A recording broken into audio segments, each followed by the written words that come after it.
Hello, my name is Chris.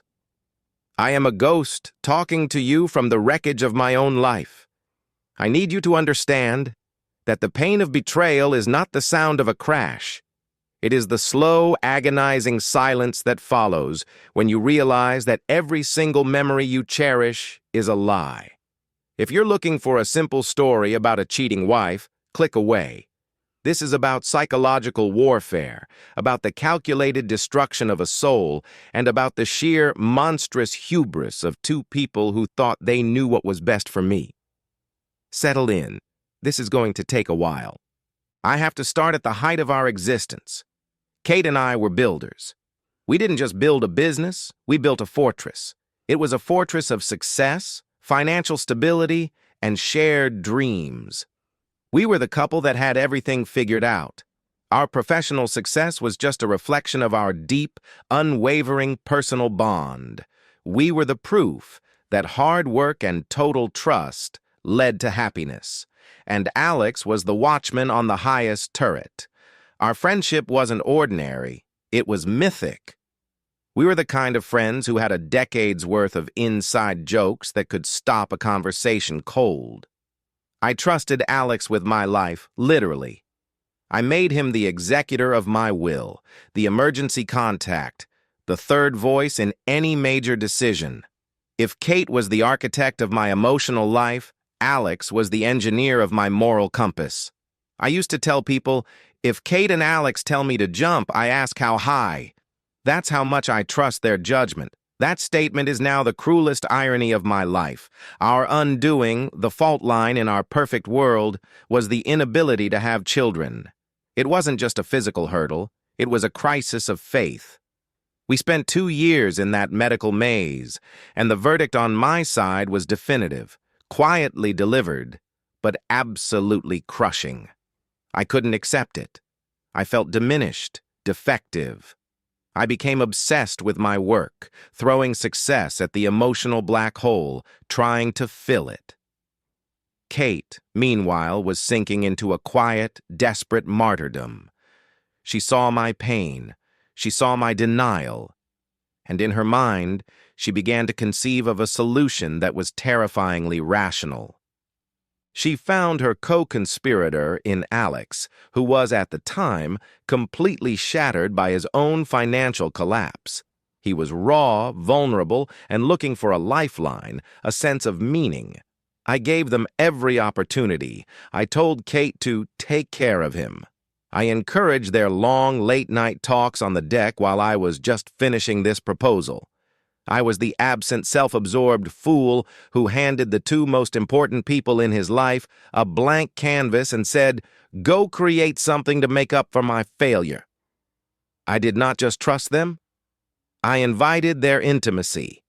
The signs weren't red flags. They were faint whispers that my mind, in its self-protective vanity, dismissed as static. I remember Alex for months, refusing to drink hard liquor at my house. He'd only accept sparkling water. He claimed he was on a clean break from alcohol after the business loss.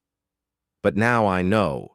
He couldn't risk the lack of control, the slippage of the tongue that alcohol might cause. He was maintaining a clinical level of sobriety to keep the lie perfectly contained. Kate's behavior was a study in psychological warfare. The little tests, the random check-ins. One night, I saw a notification from a luxury hotel on her phone. I asked about it casually. She paused, looked me dead in the eye, and smiled. "Oh, darling, that's just a reminder. I was planning a surprise weekend getaway for us. If you keep prying, it won't be a surprise anymore." That calculated emotional manipulation, turning my question into her gesture of love, made me feel like a guilty child. I immediately backed down, apologizing for ruining the surprise.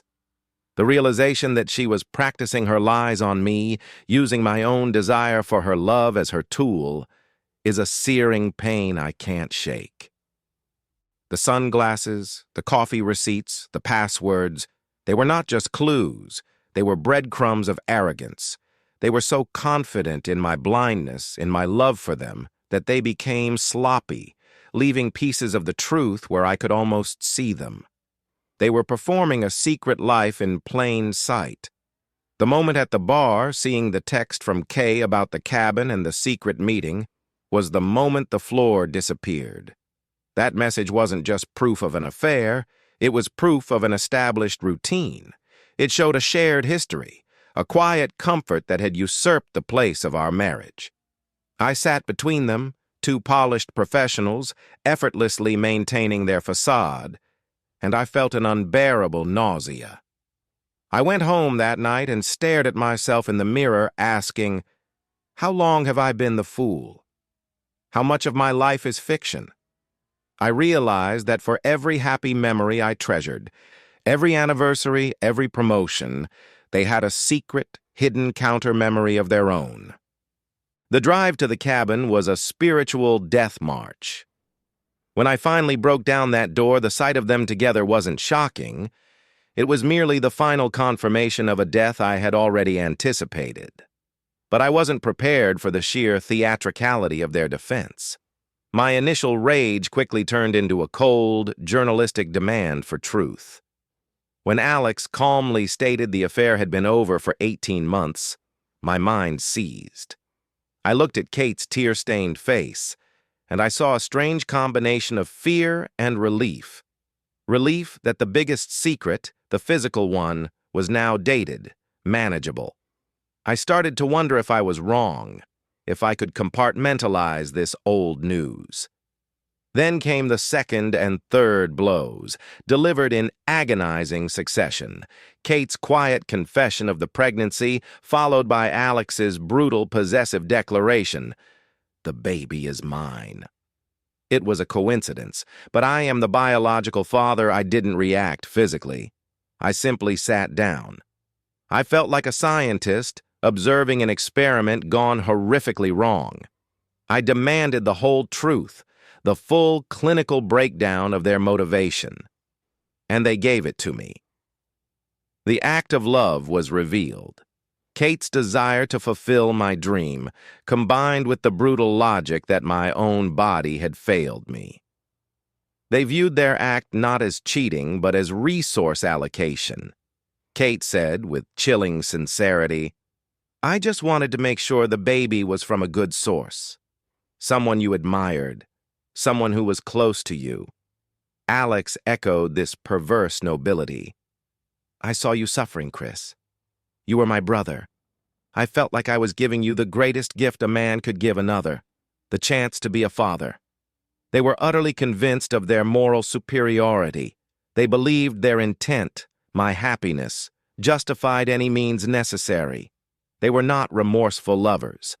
They were co-conspirators in a moral crime, sitting there, calmly explaining the mechanics of their grotesque plan to a man who was moments away from a full nervous breakdown. And then came their final act, the masterpiece of their shared delusion, the proposal. They wanted me to return to the fortress. They wanted me to be the official father, the money, the stability. Alex would be the honorary godfather, the family friend who just happened to spend every weekend with us.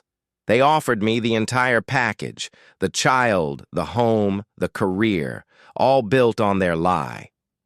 "We don't need to love each other, Chris. We love you. We can be the modern family. The baby will only know you as father," Kate insisted, her eyes gleaming with the desperate hope of a cornered animal. Alex added the business layer. "Think of the company, Chris. We can't dismantle it now. We're a team. We're offering you a solution that saves everything." This was the true test. They were offering me the ultimate escape from consequence, the family I craved, purchased at the cost of my soul. I stared at them, and I saw not two people who loved me, but two people terrified of having to face reality without me. I was their anchor, their source of income, their moral shield. By offering me the baby, they were trying to buy back their comfortable lives. The realization hit me with physical force. If I accept this, I stop being Chris. I become a prop. My life becomes a deliberate, conscious lie. Every morning, every lullaby, every birthday. I would be trapped in a state of eternal self-imposed gaslighting, dependent on the silence of two people who had proven their utter contempt for my autonomy. I would be raising my best friend's child, knowing that every time I looked into that baby's eyes, I would see the result of their calculated betrayal. It took every ounce of my will, but I found my voice. It was slow, heavy, and final. I stood up, adjusting the coat they had never noticed me put on. I looked at them, not with anger, but with an immense, suffocating pity. "You don't love me," I said. "You love the version of your life that includes me. And by trying to solve my sadness with your deception, you proved you never respected me. I choose truth. I choose pain. I choose to be alone. Rather than live in your beautiful, well-financed lie, I walked out and drove away. That was months ago. The divorce papers are filed. The business is being dissolved. A financial bloodbath. But I don't care. The financial loss is nothing compared to the existential trauma. I am living in a stark, empty apartment. I don't trust sunlight. I don't trust silence. I don't trust a polite greeting from a stranger. The betrayal wasn't the loss of love. It was the loss of foundation. When my core belief in my wife and my best friend was proven to be a delusion, the entire structure of my personal philosophy collapsed. Every memory is tainted. Every moment of shared joy is now a scene in which they were exchanging knowing glances over my head. They still call. They still send long, rambling manifestos about how I am being cruel and selfish by not accepting their solution. They tell me I will regret sacrificing my chance to be a father, and maybe in a quiet, dark corner of my mind, I do. But I know that the greatest love a man can have is self-respect, and I salvage that from the wreckage. I chose integrity over convenience. I chose the cold, hard reality over the warm, soft lie. I am alone, but I am finally real. The ghost is starting to regain substance.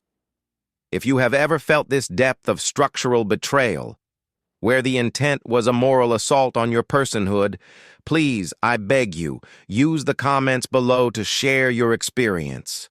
I need to know I am not the only one who has had to crawl out of a world that turned out to be pure fiction. Thank you for listening to my story. I will update you when I find out how to truly live again.